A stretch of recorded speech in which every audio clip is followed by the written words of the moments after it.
جی ہاں، آپ اپنی بیوی کے ساتھ بھی جماعت کے ساتھ نماز پڑھ سکتے ہیں۔ ویسے تو اگر کوئی آپ کی مجبوری نہیں ہونا تو شریعت میں یہ حکم ہے کہ آپ مسجد میں جا کر جماعت کے ساتھ نماز پڑھیں، کوئی بھی نماز ہو، فجر ہو، ظہر ہو، عصر، مغرب، عشاء، کوئی بھی نماز ہو۔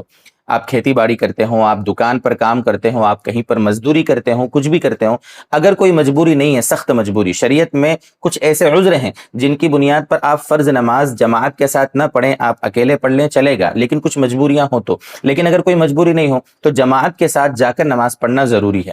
اب ہوا یہ کہ کوئی مجبوری تھی، سچ مچ جو شریعت کی نگاہ میں مجبوری ہے، اور آپ جماعت سے نماز نہیں پڑھ سکے۔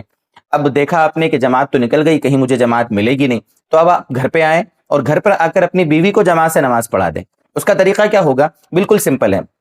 آپ اپنی بیوی سے کہیں کہ وہ پیچھے کھڑی ہو جاوے، آپ آگے کھڑے ہوں گے، ٹھیک ہے؟ بیوی ہو، بہن ہو، والدہ ہو، گھر میں جو بھی محرم ہیں، آپ ان سے کہیں کہ وہ پیچھے صف بنا لیں، آپ آگے کھڑے ہو جاویں۔ آپ خود ہی اقامت کہہ لیں، آپ خود ہی اقامت کہیں۔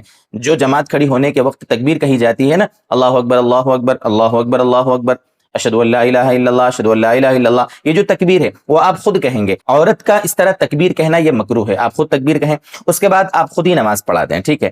اور آپ نماز پڑھاتے وقت نیت کریں کہ میرے پیچھے جتنی عورتیں ہیں میں ان کو نماز پڑھا رہا ہوں، آپ اس طرح نیت کریں۔ اگر صرف بیوی ہے تو آپ اس کی نیت کریں، جتنی بھی خواتین ہیں آپ ان کی نیت کریں کہ میرے پیچھے جتنی عورتیں ہیں میں ان کو نماز پڑھا رہا ہوں، دل میں آپ یہ سوچ لیں، اور اس کے بعد آپ نماز جیسے پڑھاتے ہیں ویسے نماز پڑھا دیں۔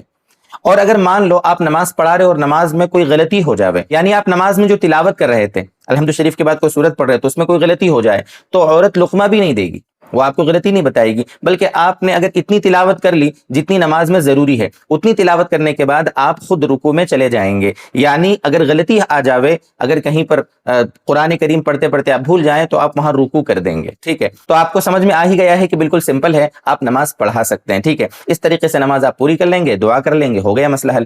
تو جماعت اگر چھوٹ جاوے تو آپ جماعت کا ثواب اپنے گھر میں بھی اپنی بیوی یا اپنے گھر کی عورتوں کو نماز پڑھا کر جماعت کا ثواب حاصل کر سکتے ہیں۔ اس میں عورتوں کی بھی نماز ہو جائے گی، آپ کی بھی نماز ہو جائے گی۔ بہرحال ایک سمپل سا مسئلہ تھا، سوچا آج اس کو بھی آپ کے سامنے بیان کر دوں۔ اللہ تبارک و تعالی ہماری نمازوں کو جاندار بنائے، نمازوں کو ہمیں پابندی کے ساتھ پڑھنے والا بنائے، اور ہماری نمازوں کو ہماری زندگی میں اللہ تعالی گناہوں سے حفاظت کا ذریعہ بنائے۔ والسلام علیکم ورحمۃ اللہ وبرکاتہ۔